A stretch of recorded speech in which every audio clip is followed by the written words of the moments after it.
Hi, this is Dr. Gregory Sadler. I'm a professor of philosophy and the president and founder of an educational consulting company called Reason.io, where we put philosophy into practice. I've studied and taught philosophy for over 20 years, and I find that many people run into difficulties reading classic philosophical texts. Sometimes it's the way things are said or how the text is structured. But the concepts themselves are not always that complicated, and that's where I come in. To help students and lifelong learners, I've been producing longer lecture videos and posting them to YouTube. Many viewers say they find them useful. What you're currently watching is part of a new series of shorter videos, each of them focused on one core concept from an important philosophical text. I hope you find it useful as well. In Section 8 of his Enquiry Concerning Human Understanding, David Hume is going to finally approach the central question of that section, which is, are human volitions or willings, are they actually free in any sense, or are they necessary? That would mean they would be necessitated by causes. So let's think about what this means. When I choose to do something, for instance, giving a lecture on David Hume, if we want to be a little bit reflexive here, and I choose to walk from one part of the room to the other, am I the one who's actually getting to decide that freely, meaning I have multiple options and I choose between them, or is there something that determined me, some cause or set of causes that said, let's take a walk right now across the room, and now let's stay still, or let's use these words or this example, or let's continue on talking about David Hume rather than saying, we're done for the day. So one way of looking at it would be, well, there's a lot of things going into my choices, decisions, my volitions, but ultimately there's a part of me that gets to make that decision, and nothing else can coerce it. It's as if you have a whole bunch of counselors, all of whom are saying, do this, no, do this, no, do this, and they're giving arguments, and then there's a king or a decision maker who says, well, okay, I've heard everything that you're going to say, I'm choosing this instead of this.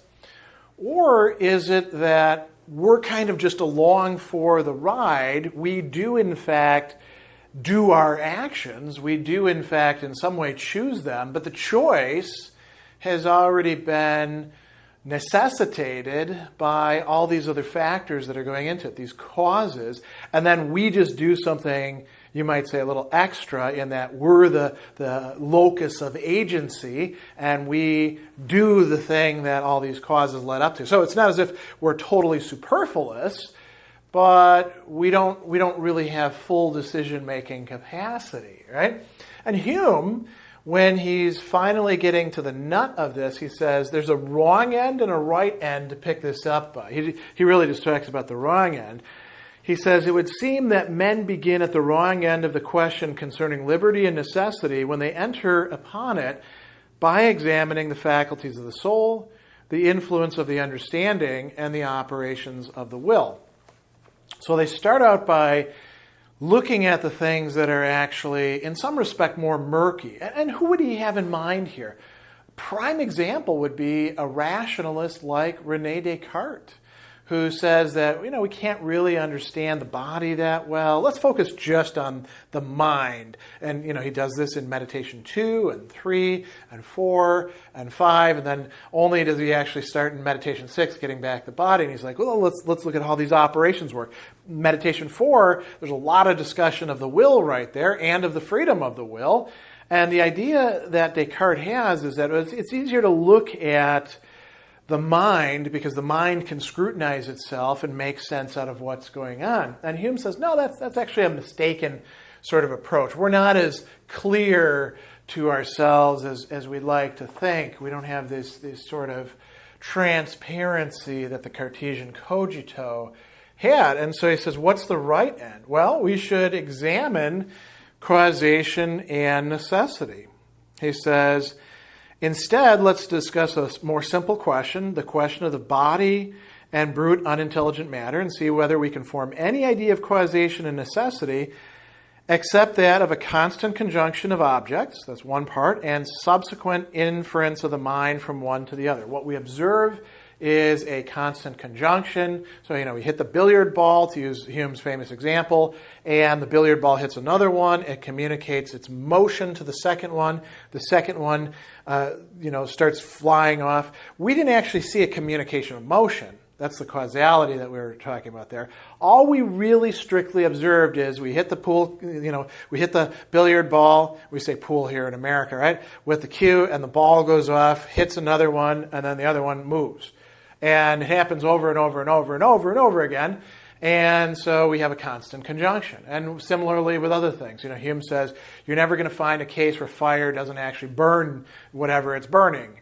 That's constant conjunction. So with material objects, we see that sort of thing.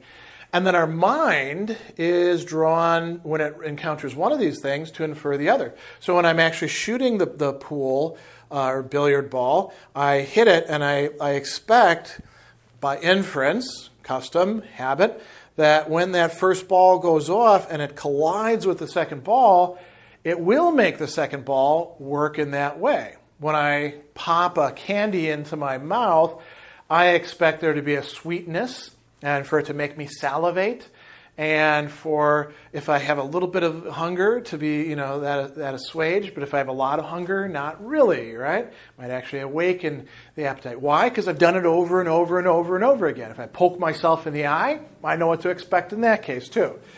So, Hume says that that's the way that we should understand material objects, and that's the way we should also understand mind-body interactions, and then we should think about the human mind itself. He says that if these circumstances be universally acknowledged to take place in the operation of the mind, the dispute is at an end. At least it must be owned to be thenceforth merely verbal. And he says that people make mistakes about this, right? He says, so long as we rashly suppose we have some further idea of necessity and causation, at the same time as we can find nothing further in the voluntary actions of the mind, there's no possibility of bringing the question to any determinate issue while we proceed on so erroneous a supposition. The only thing we can do is to convince ourselves that all that we know of material causes is the constant conjunction and inference, and that we can similarly say the same thing about the mind. So he's going to claim that the actions of the will, or the operations of the will, if we want to reserve actions for the externalization of that, are in fact necessitated by causes. And the causes that the sort of general categories he talks about here are motives. We can talk about motives of the personality or the will or whatever. Circumstances are reaction to outside things. It doesn't make sense, for example, for me to walk across the room if there's actually a gaping pit there or a bear trap that I would step on, right? That's a circumstance. And then character, the character of the person. And we might add in some other things there as well, how your body's doing, all of those sorts of things. But he says, it is as evident that these, the actions of the will, have a regular conjunction with motives and circumstances and character. And as we always draw inferences from one to the other, we must be obliged, he says, to acknowledge in words that necessity which we've already avowed in every deliberation of our lives and in every step of our conduct and behavior. So he's saying that we already do assume that there is, in fact, necessitation by these causes, and we have to acknowledge this necessity in every deliberation of our mind. Every time that we make a decision, we think that we're sort of like weighing options. No, the weighing has already basically taken place, and we're just sort of ratifying one. Or in all of our conduct and behavior that we carry out in our life. There's another consideration that happens a little bit earlier in the section that we should mention a little bit, which is that Hume asserts quite strongly that there is not just a uniformity of human nature across times, across cultures, but that this uniformity is also universally acknowledged. So this is indeed a very strong set of claims. saying that basically people, although they're complicated, are the same everywhere.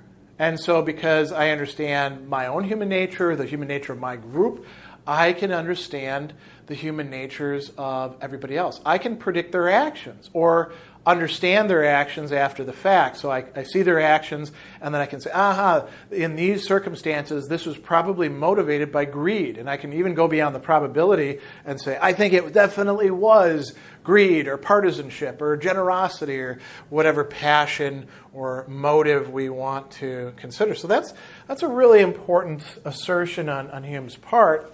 That may be a bit controversial.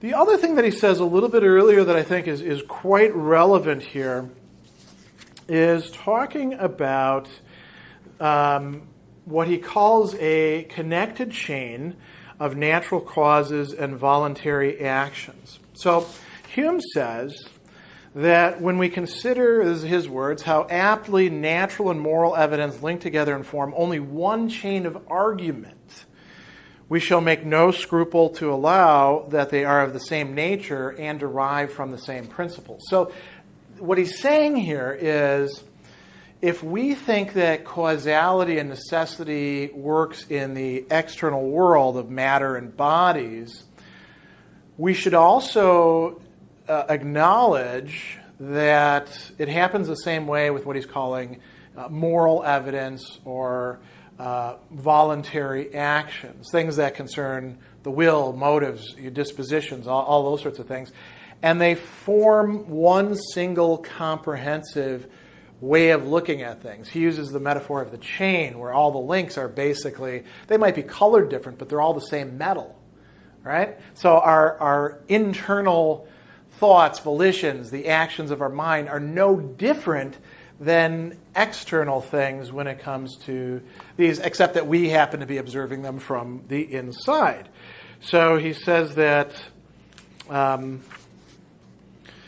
there's this connected chain, and the mind feels no difference between them in passing from one link to the other, nor is less certain of the future event than if it were connected with the objects present to the memory or senses by a train of causes cemented together by what we're pleased to cause a physical necessity.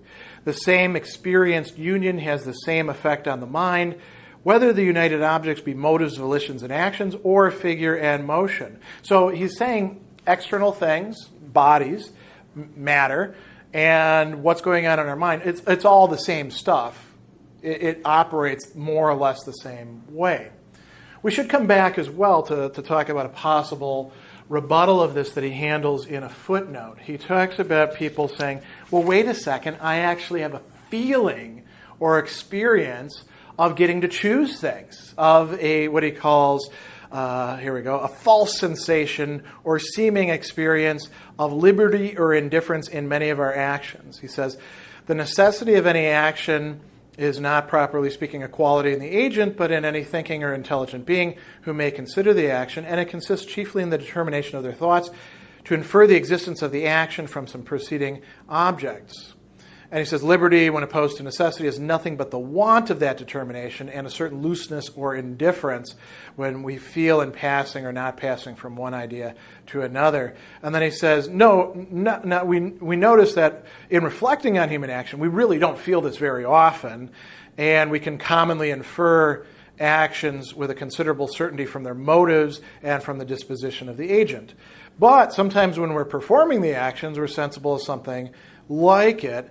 And he goes on and he says that, people have this sort of picturing to themselves what the school people called velleities, right? Willings, possibilities. I could do A or I could do B. And Hume says that's all fine, but none of that keeps you from actually being necessitated to do B. You just don't realize that necessity. So we come then finally to the question, well, what is liberty then? Don't we have any freedom of the will? And here's where you might say, Hume, you're really trying to have your cake and eat it too, because Hume says, well, total necessity, but on the other hand, also liberty. And he says, the reason why people think these are incompatible is because they don't really understand what liberty means. He says that we cannot mean that actions have so little connection with motives, inclinations, and circumstances that one does not follow with a certain degree of uniformity from another, and that one affords no inference by which we can conclude the existence of the other. So liberty can't mean that, right? It can't mean it's like this total randomness, or you can pick anything you like. So he says, well, okay, what is liberty then? And he tells us liberty is a power of acting or not acting according to the determinations of the will. That is, if we choose to remain at rest, we may. If we choose to move, we also may. And he says, this is universally acknowledged to belong to anyone who's not a prisoner and in chains. So if you define liberty that way, which, you may not, given that that's not usually how it's been defined or understood. You could better say, okay, a lot of people can get behind this definition, a power of acting or not acting according to the determinations of the will, but the will itself for Hume is not free. It's already necessitated or caused by motives, inclinations, circumstances, character, all these sorts of things. Those go into the deciding. So if you define liberty in that way within a Humean context, you don't really get freedom of the will. You get something that's called liberty, and that liberty just means the will is able to create the actions or cause the actions that we see, or they could be gestures, expressions, whatever it is. And that chain of necessity causes the will to do as it does. So Hume is really coming down hard on the side of necessity, opening up a little space for what he calls liberty, but ultimately the will is making its choices, determinations, deliberations on the basis of all sorts of causes.